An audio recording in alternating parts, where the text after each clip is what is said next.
నమస్కారం స్వామి. జై గురుదేవ్ దత్త. అదే స్వామి, మీరు ఈ తెల్ల బట్టలో కనిపిస్తున్నారు. ఈ పాజిటివ్ వైబ్రేషన్ని నెగిటివ్ వైబ్రేషన్ని కూడా మేము అకస్టమ్ చేసుకోవాలి. శవం మీద వస్త్రాన్ని తీసి కట్టుకోమంటారు. అది తెల్లగానే ఉంటుంది జనరల్గా. మీ గురించి, మీ నేపథ్యం గురించి తెలియజేయండి. యోగి చరిత్ర, పాము దిన చరిత్ర రహస్యంగా ఉంచాలి అని కూడా అది దత్త సాంప్రదాయంలో ఏమైనా తాంత్రిక పూజలు ఏమైనా చాలా లోతుగానే పరిశీలించారు స్వామి నా గురించి. అసలు ఎస్, తంత్రం ఉంటుంది, no doubt about it. That is not at all untouchable point to Indian culture. భ్రాంతి అంటే మానసికంగా ఇది వచ్చేసింది, ఇది కనపడిపోయింది. మనస్సు చాలా విపరీతమైన ఆట ఆడుతుంది స్వామి. కాకపోతే ప్రాయోపవేశం అంటే ఏం తినకుండా ప్రాణాలు వదిలేరు. ఎక్కడైనా తర్వాత సభల్లో కానీ లేదా ఎక్కడైనా ప్రసంగానికి కానీ ఎవరైనా పిలిచినప్పుడు వివేకానందుడి గురించి ఎక్కువగా మాట్లాడుతూ ఉంటారు. అంత పెద్ద ఆయనతో నాకు కంపారిజన్ వద్దు స్వామి.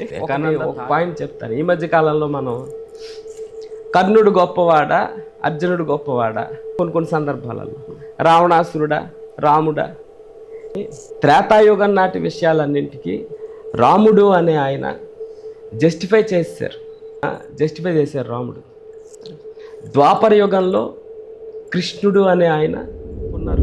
నేనేమంటానంటే స్వామి, రాముడితో కృష్ణుడితో పోలిస్తే మన భారతదేశంలో జస్టిఫై కాని విషయాలు ఇంకా చాలా ఉన్నాయి స్వామి.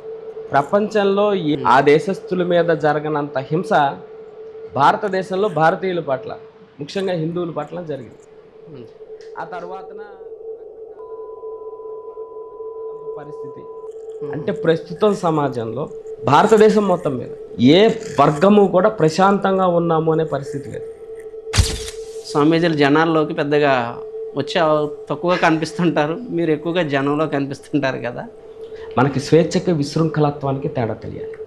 ఇప్పుడు సమాజం సాధారణంగా బొట్టు పెట్టుకోవడం ఇటువంటివి సాంప్రదాయం ఉన్నాయి కదండి హైందవ సమాజంలో.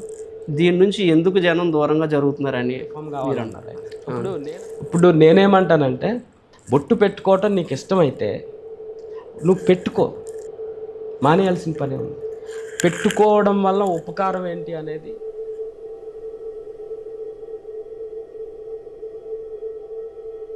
నా దగ్గరికి ఒక 30 సంవత్సరాల వయసున్న ఒక యువతి, ఒక ఆవిడ వచ్చారు. ఆవిడ కూర్చుని మాట్లాడుతూ చెప్పిన మాట,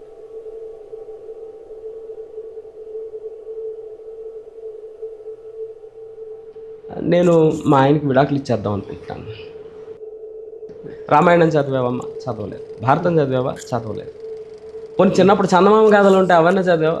మాకు అవి కూడా తెలియదు. No two minds are equal in the world.